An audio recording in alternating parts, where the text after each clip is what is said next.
Salve, salve família, aqui quem fala é o Lutz do canal Cortes Podcast e no meu primeiro mês monetizado eu já fiz $3.000 só seguindo o que esse cara fala no curso dele. Então se você quer ganhar dinheiro com internet e YouTube sem nem precisar aparecer, confere o primeiro link na descrição. Então, por que o psicodélico, até voltando para fazendo a volta da sua pergunta, por que os psicodélicos são brilham tanto os olhos da saúde, do futuro da saúde mental? Porque a gente descobriu que essas substâncias, elas são os melhores aliados da psicoterapia. E eu posso até estar sendo um pouco exagerado de falar melhores, porque a gente não legalizou essas substâncias para fazer esses usos ainda, mas vamos voltar lá para... Fala aí. Eu queria perguntar, o que indica que eles são os melhores, entendeu? Então, vamos voltar lá para quando a psiquiatria, que a gente estava falando anteriormente, né? Eu sou doido, eu vou e volto. Não, eu também, eu nem lembrava disso. Entendeu? Eu vou pegando os fios aqui da meada, é bem psicodélico.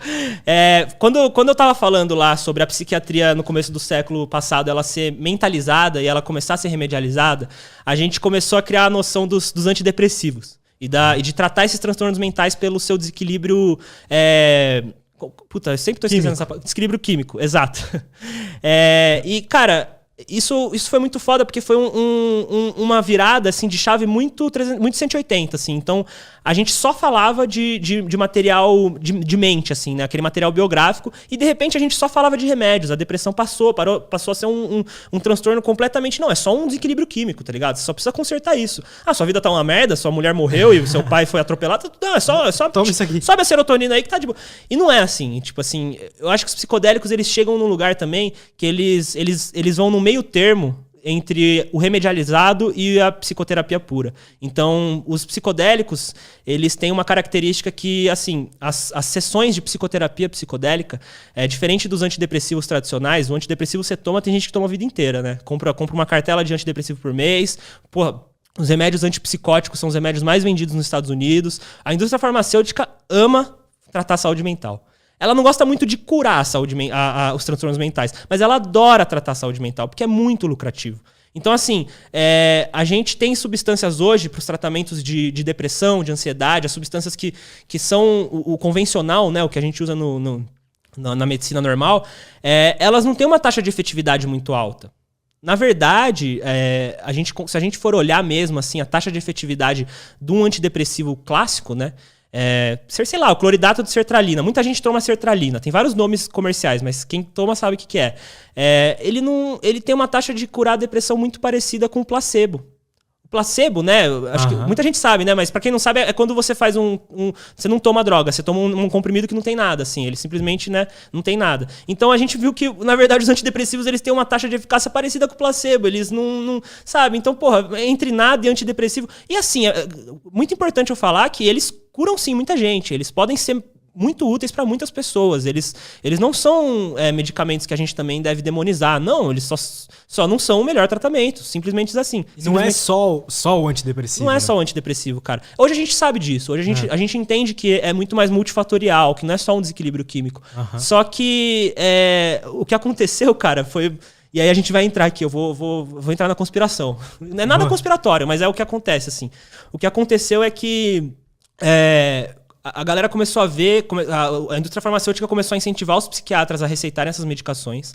A gente postulou uma coisa que até foi falada aqui no podcast, algum episódio, acho que foi com o Wesley, eu não lembro, que deve ter falado muito melhor do que eu sobre isso, mas eu vou tentar da minha forma. Existe uma bíblia que define o que são transtornos mentais.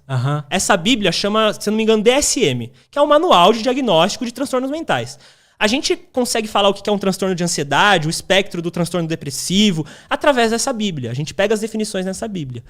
O problema é que se você pegar hoje essa Bíblia, você vai encontrar ali, no mínimo uns 3, 4 transtornos que você fala, puta, eu acho que eu posso ter isso aqui. É muito mais subjetivo. A definição de um transtorno mental é muito mais subjetiva. Então, começa por aí já. Começa por aí que a Bíblia é uma Bíblia objetiva de um transtorno subjetivo. Qual que é a segunda coisa? Isso é uma parte de uma pesquisa que eu fiz pro documentário, inclusive. Eu não sei como são os números hoje, mas até pouco tempo atrás, 70% dos psiquiatras, dos colaboradores desse manual, ou seja, as pessoas que estavam envolvidas em dizer o que é depressão e dizer o que é ansiedade, 70% tinha investimentos, tinha negócios, tinha, de alguma forma, um vínculo financeiro com a indústria farmacêutica. Todos da ala das doenças, se eu não me engano...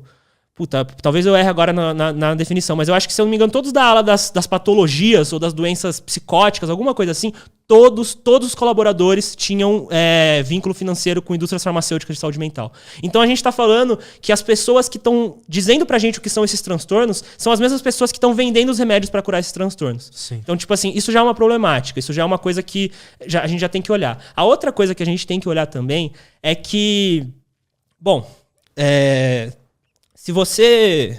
Deixa eu pensar só como que eu vou colocar isso em palavras, tá?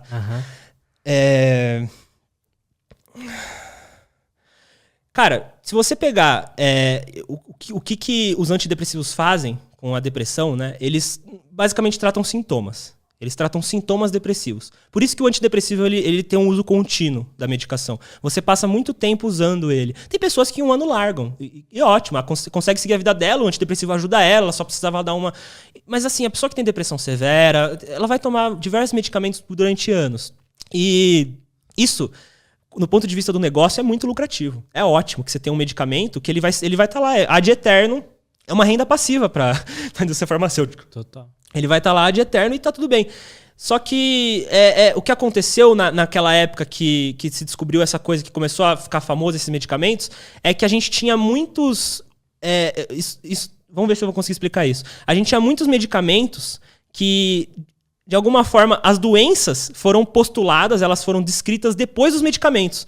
Então a gente meio que criou a definição de algumas doenças para se encaixarem nos medicamentos. Então a gente não descobriu que a depressão é uma alteração de serotonina e pronto. Ah, nossa, descobrimos, é isso aqui e tal. Não, a gente descobriu a serotonina, a gente descobriu que tinha a ver com a depressão e tudo mais. E aí quando a gente descobriu os medicamentos, a gente meio que falou, não, vamos usar esse discurso aqui. Eu tô falando aqui de um jeito bem leigo, assim, né? Mas, vamos usar esse discurso aqui porque daí encaixa com esse medicamento aqui. Então, de alguma forma, as doenças foram postuladas depois dos medicamentos, assim, os medicamentos, elas dependiam dos medicamentos. Então, assim, toda essa história dessa coisa dos transtornos mentais, ela é muito spooky, assim, sabe? É uma coisa meio suspeita, assim. Sim. E, assim, são coisas sérias, existem todos esses transtornos, existe ansiedade, tudo isso é sério. Só que o jeito que a galera que tava cuidando ali fez não era muito legal. Tá, beleza, a gente tem esse cenário esquisito. A gente tem hoje um índice de transtorno mental absurdo no mundo inteiro. São Paulo, né, onde a gente está, é uma cidade que tem níveis de transtorno mental similar a países em guerra. Tipo assim, tem uma pesquisa em São Paulo que depois eu te mando até, assim, que é bizarra, assim, que chama São Paulo Mega City Survey, que mostra que acho que 80% da população de São Paulo teve contato com experiências traumáticas, não sei quantos por cento tem transtorno de estresse pós-traumático. Então, assim, a gente tá num caos, a gente tá vivendo na merda, assim. E essas substâncias, cara, eu acho que, assim, grande parte do proibicionismo funciona também por causa do lobby da indústria farmacêutica, assim. Elas são muito lucrativas. E aí, beleza, a gente falou um pouco de antidepressivo, deu pra entender um pouco como que funciona, ele não cura tanto quanto o placebo, quer dizer, ele tem a mesma taxa de cura do placebo ali, são substâncias que podem ajudar algumas pessoas, no geral não é muito ali... Ele não é um remédio pra cura, igual você toma um remédio de gripe, tá ligado? Cara, tem um cara que fez eu não vou lembrar o nome dele, mas ele usou um exemplo perfeito, que é tipo assim, você puta, sei lá, talvez eu não consiga usar tão bem quanto ele, mas tipo, você sei lá, tá com um puta de um problema no seu rim, assim, sabe? Sei lá. Que aí você precisa fazer uma operação no rim. Você precisa, tipo assim, mano, mexer ali, tá ligado? Ou melhor, tipo assim, vamos usar o rim. Você tem um problema no rim, você tem uma doença no rim, e aí você precisa fazer uma puta cirurgia, uma operação e não sei o quê. Só que aí o médico chega pra você e fala assim, porra, o que é esse problema no rim? Ah, ele é um problema que dá muita dor na barriga. Ele dá muita dor na barriga, dá muita dor na barriga. Ah, então eu vou te dar um analgésico, que daí eu vou curar a sua dor na barriga, né? É meio que isso, entendeu? Você vai tirar o sintoma, você vai tratar o sintoma, mas... E aí, o analgésico não vai resolver meu rim, velho. Eu tô com o rim fudido aqui.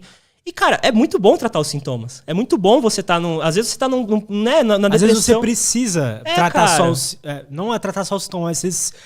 Tratar o sintoma pra você continuar vivendo sua vida normalmente é preciso, mas não é isso que vai curar o seu transtorno. Às vezes cura, porque às vezes o cara, ele consegue, através de tratar os sintomas, né, ele consegue ter aquele aquele pouco de vitalidade pra falar, não, sabe, ter aquela... Pode crer. Né? Às vezes é isso, e por isso que é importante a gente não demonizar também esses medicamentos, eles são muito importantes.